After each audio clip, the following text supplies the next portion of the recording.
Today, we're going to be talking about the most recent trade rumors around Max Strus. We're also going to be talking about Dovan Atwell heading back to school. And lastly, we're going to be talking about if Caleb Wilson and Modest Buzelis can become one of the best young duos in the NBA. And so before we go ahead and we jump into it, I first want to remind you to slam dunk on that subscribe button, just like Modest Buzelis slam dunks in games, because in exchange for slamming on that subscribe button, I'm going to give you nothing but daily content around the Chicago Bulls. And so make sure that you hit that like, you hit that subscribe, and you join the Chicago Bulls Insider family as we talk nothing but Chicago Bulls basketball. And so with that being said, let's go ahead and let's jump into it, as we're going to start with the latest trade rumors around Max Strus. And so if you've not got a chance to see this, head over to sportsillustrated.com. This is where I read this. And so the title of this article is "Door Still Sounds Open for the Bulls to Take Max Strus Off the Cavaliers' Hands." And so within this is referring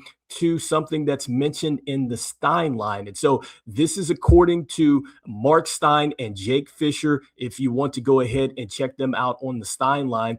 But it says that the Cavs are looking for a team to take on Max Strus to clear the way for Harden to re-sign, talking about James Harden, and also to sign another player in Payton Watson and Johnathan Kuminga. And so Payton Watson, a restricted free agent, and then Johnathan Kuminga, an unrestricted free agent here. And so the Cavs looking to shed some salary should the Bulls go ahead and take advantage of this and trade for Max Strus. And so, look, I think that it is very clear that the Cleveland Cavaliers are certainly trying to get rid of salary. I mean, they've already done this when they went ahead and they traded Dennis Schroeder. And so they traded him to the Hornets, I believe, for a player, and then also too for some cash considerations there. And so we had talked about this before with Max Strus and the fact that he was likely going to be a player that would have to be on the move, if they were going to go ahead and sign James Harden. But it looks like that the Cavs are trying to be even more aggressive and try to get in the sweepstakes here for Payton Watson or Johnathan Kuminga. And so it sounds like the Cavs are trying to do a little bit of an all-in type of move here. And so I think that if you're the Bulls and you're interested in Max Strus, I think that this is, a potential situation where maybe you can get some draft capital out of this, especially if the Cavs are looking desperately here for a team to take him on. And it's not a bad pickup. Look, I like Max Strus. I've talked about this before with really what he can do.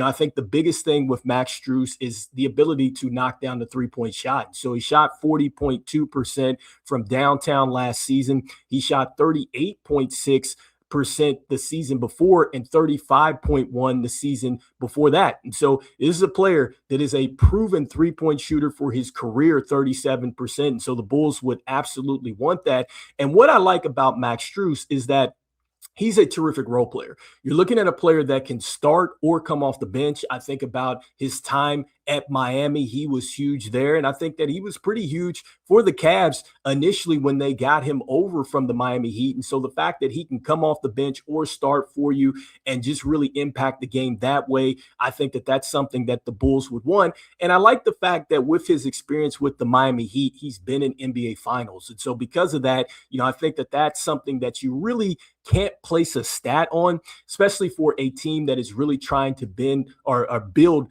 winning habits and really just trying to build, the standards and stuff like that. This is exactly what you want. You want to add a guy like Max Strus. This is why I think it was important that they added Norman Powell. You wanted that type of experience, that's just, they've been at a high level. They've seen it all. And so they can certainly help these younger players come along. And so when you look at Max Strus as a scorer, he averaged 11.2 points per game, and that is pretty solid, I think, considering that he played with Donovan Mitchell and James Harden. He was still able to knock down shots like that. I think the biggest question with Max Strus is, can he stay healthy? And I think for the Bulls here, what you're thinking about is if you're taking on Max Strus, and this is simply a salary dump situation, what type of draft capital can you get off of the Cleveland Cavaliers? And so when you take a look at what the Cavs have to offer, they don't really have too many second-round picks. They do have some first-round picks. And I just talked about the fact that for the Cavs, this is more of an all-in type of move. And so Is it worth it for the Cavs to potentially attach, a first round pick to Max Strus, or would they, potentially go ahead and do some seconds, which I do see that. And so I think that that is where it would become interesting. The Bulls certainly could take advantage here of Max Strus, and I'm not mad at this, as the Bulls do have the open roster spot and they could use Max Strus. And I think about this with Max Strus and the fact that when you take a look at his contract is expiring. And so $16.7 million. And that's not, I think, a bad contract for what he can do. I think that that is something that you can flip that contract, especially if he's playing well. You see the opportunity to go ahead and flip him to a contender in the middle of the season. You can do that, or you can go ahead and ride with his contract, and it's simply going to expire, and that's going to give you some room heading into next offseason. And so anyway, you guys let me know in the comments, do you think that the Bulls should go ahead and trade for Max Strus and potentially get some draft capital with that? And so love to hear what you guys are thinking in the comments there. And so next, I wanted to talk about Dovan Atwell and his decision to now head back to school. And so this is also written by Elias Schuster on sportsillustrated.com if you have not got a chance to see this. And so Dovan Atwell heading back to Texas Tech. And so we talked about this before. It's a 5-and-5 deal, which gives players 5 years of eligibility. It was talked about how he actually was looking to get some eligibility. And so here it is. He's taking advantage of the eligibility that he has now been given. And so he has another year to go back to Texas Tech, I believe. And so look, man, I think that for Dovan Atwell, this is going to help him for his draft stock in 2027. I think that he can go back to Texas Tech and improve a little bit, because I did like what I saw from Dovan Atwell in the summer league. I liked what he did as a shooter and his ability to knock down the three ball. I liked how he cut and everything else. And I liked his ability as a team defender. Now, can he add a little bit more to his game? Maybe be able to put the basketball on the deck some more. I think that that's certainly going to help his draft stock there.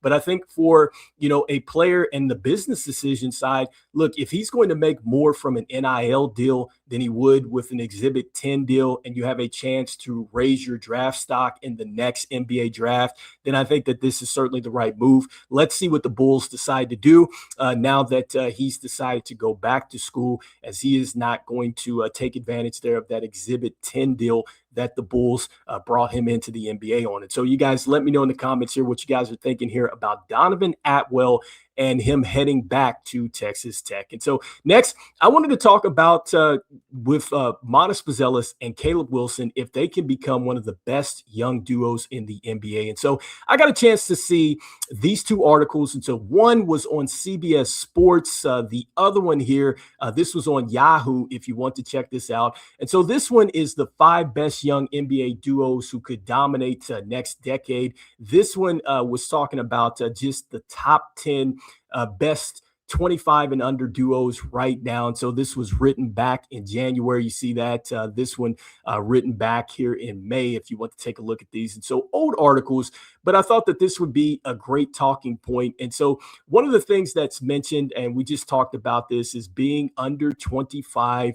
And then also to, just with the pairing here, do you have a realistic path to championship contention over the next 5 to 10 years? And one of the things too that I saw as a constant in both articles is that players are on their rookie scale contracts. And so that is huge. You're talking about players that are on their rookie scale contract. And so one of the things also too, before I jump into just this debate, is that the CBS article mentioned that it was Matas Buzelis and then also too Josh Giddey were honorable mentions on the list. And so they were honorable mentions on here.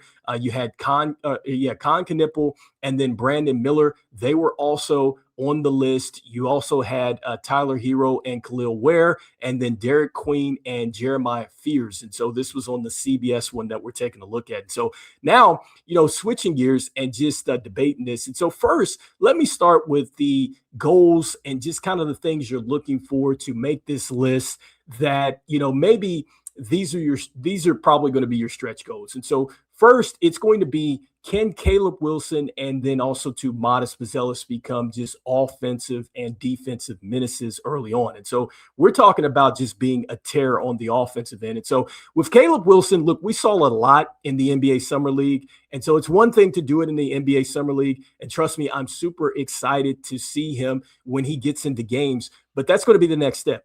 Can he dominate when you're playing against the real rosters and stuff like that? Can you be able to come down, knock down 3-point shots? Can you still get to the basket the way that he's shown as well, be a playmaker and everything else? And so that is going to be the question with Caleb Wilson, but I love everything that he's saying. I love the mindset, the approach and everything else. And I think that if any player is going to do it, I do feel like that it could be Caleb Wilson starting off here. And with Modest Buzelis, look, I think that we know his mentality. I think that he is much like Caleb Wilson with his approach and his ability to score the basketball at times. I think for him, the question is, can he take that leap this next season? And when we're talking about taking the leap for him, can he be a guy that does utilize the mid-range jumper? Can he be a guy that really commands the usage rate like that? And so that is another key aspect here, is what is the usage rate going to be like? But not only can these guys take it to the next level scoring, but defensively, how will they impact the Bulls there? And so I think that with both players, they have the range to defend. As far as the strength, we're wanting to see that from Modest Buzelis. I think that that's going to help him more as a point of attack kind of defender. With Caleb Wilson, we'll see with his strength early on and his approach on the defensive end, but I think he certainly could be a guy that is going to get the block shots like Modest Buzelis. And also, too, these are guys that can really play the passing lanes. And so I think that if you can create, defensive possessions like that where you're getting steals and stuff, I think that you're going to get the easy points, and that's going to get your game kind of going. Can both players get to the free throw line at a high percentage as well? And so I think that that is something that you have to think about with this. And then next, can both of these players realistically help the team get to Eastern Conference Finals appearances? And so I think about just the duo that is on the list here. And so this is on both lists, and that was Anthony Edwards and then also too Jaden McDaniels. And so the thing with them is that those players have been to the Western Conference Finals. And so can you be, a duo like that? Can you be like Cade Cunningham and Jalen Duren, who are mentioned on both lists as well, and their ability and just how they helped, take the Pistons up the Eastern Conference rankings and things like that? And so that's something to think about. And the number one duo in the CBS article here was Victor Wembanyama, and then also too, it was Stephon Castle. And so those are players, man, that you have to think about when you're talking about adding to this young duo. And so you guys let me know in the comments here if you think that the Bulls can have Caleb Wilson and Modest Buzelis become one of these young duos in the next time that these articles are posted with this. And I'll say this, I think the realistic thing for them is helping this team win another 10 or 15 games. I think that that is something that both Modest Buzelis and also to Caleb Wilson could do. And then I think that they can also hit some milestones. And so we talked about this before, in season with Modest Buzelis, his ability to block shots. I think that with Caleb Wilson, perhaps he's going to get to some scoring benchmarks and hopefully some defensive benchmarks as well. And then I think for both of these guys, it's about staying healthy and things like that. And you just want to know, can they play winning basketball as far as the metrics and stuff? Like, how do they impact winning? I think that that's huge when you're talking about getting on this young duo list. And so anyway, you guys let me know in the comments what you guys are thinking there. And lastly, I wanted to talk about the newest hire here for the Chicago Bulls. And so this is something that just came out today. And so the Bulls have hired their next Windy City head coach here, and that's going to be Quincy Pondexter. And so Quincy Pondexter, if you remember him, he actually played in the NBA. And so he played for 9 seasons. He was a first-round pick. And so he was 20th overall in the 2010 draft by OKC, traded to the Memphis Grizzlies. And so he's had a pretty solid career. He was an assistant since 2021 with USC and then also to the University of Washington. And so the Bulls go ahead and they hire him to the Windy City Bulls. And so, look, I love this move for the Bulls, the fact that they go out and they get a player that was once in the NBA. He's also had some experience as far as getting deep into the playoffs. I believe he's been in the Western Conference Finals before.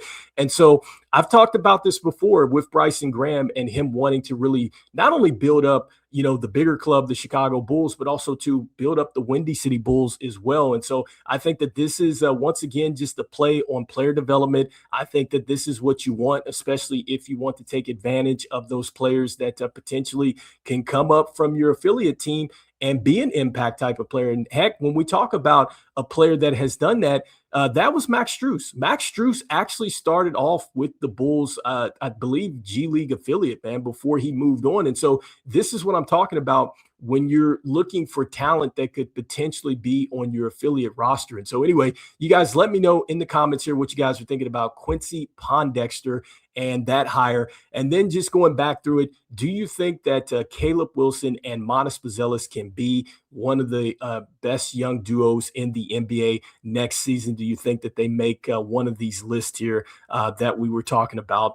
So let me know there. And then also, too, let me know what you guys are thinking about Dovan Atwell and him heading back to school. What do you think the Bulls will do from here? Do they go out and get another player that can knock down the three ball, bring them in on an exhibit 10? And so he's heading back to Texas Tech. And lastly, let me know what you guys are thinking about Max Strus. And should the Bulls go after a Max Strus? Should they be trying to go out and get the Cavs to trade with them so they can potentially get some draft capital to come back to them? And so anyway, you guys let me know in the comments here what you guys are thinking. And look, as we always say, go Bulls, and I will see you guys on the next one. All right, peace.